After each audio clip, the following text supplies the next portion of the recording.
Speaking of that. Yes, we have a guest this morning. Tricia Holderman is our guest today, and I'm going to be honest with you, Tricia, we almost couldn't have you on the air today. I am a borderline germaphobe, and when I saw you're talking about germs when you travel, I don't even want to know if I want to worry about more things. Well, but here's the thing. Now you know how to be safe and keep yourself healthy while you're traveling. You think that Tim was joking. He goes, what, are you going to travel with cleaning wipes? I thought, you think I don't? You think I don't travel with hand sanitizer? You think I don't travel with these things? Absolutely. The two most important things you have to travel with. Absolutely. Sanitizer and wipes. All right, so Tim doesn't seem to be as concerned about germs when he travels as I do. Tell him what things he needs to worry about.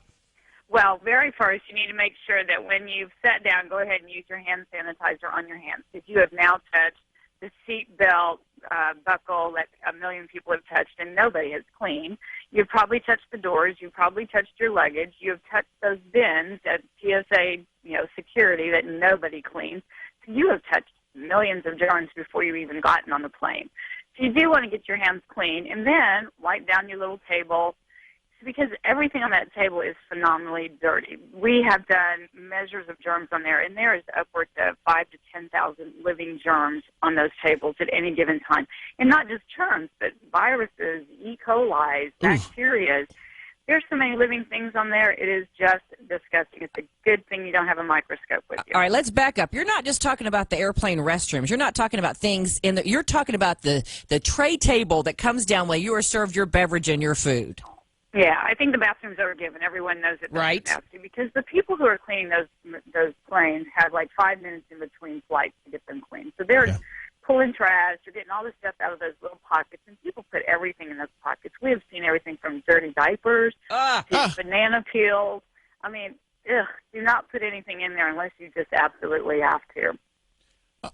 And then, of course, there's the unseen one, the air. That air is circulated back through that airplane the entire time you're flying. So if somebody sneezes 8 rows back, it has the ability to travel through that system for 8 rows above you and 8 rows behind you. And it's like you see somebody traveling with a mask on their face. SARS mask.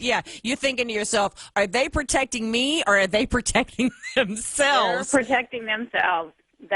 We're seeing more and more of that, and the etiquette for wearing those isn't nearly as scary, and that's kind of in part due to the Ebola thing. You just never know who's going to be on the plane next to you.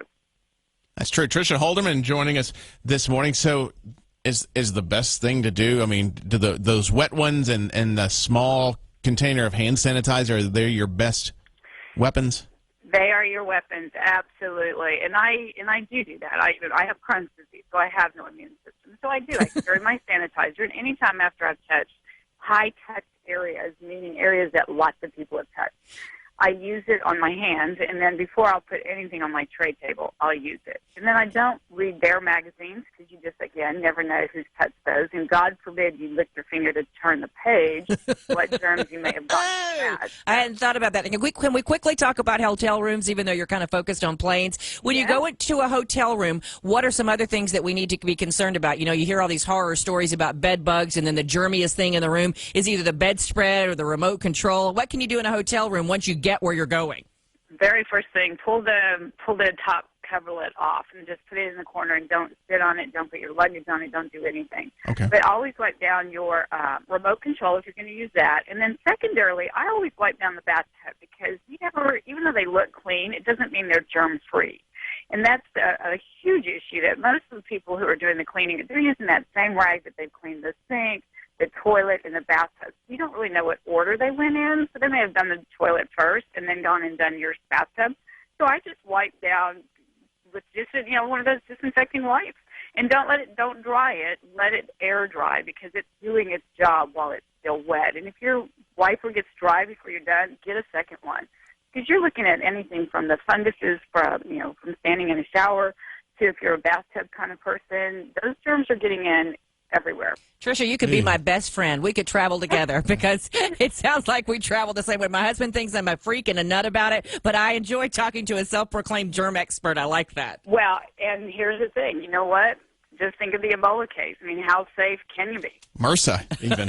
Not Mercy, MRSA. Exactly. Yeah. All right, Tricia, we're going to have you on every chance we get to spread the word about how people can stay let me try that again. Stay safe when they travel. Thank you so very much, Tricia. Absolutely. absolutely. Spread knowledge, not germs. There you go. I like it. I like it. Memphis Morning News Time is 7:52, and from the Landers Ford Traffic Center, visit landersmemphis.com. Here's Wendy Hayes.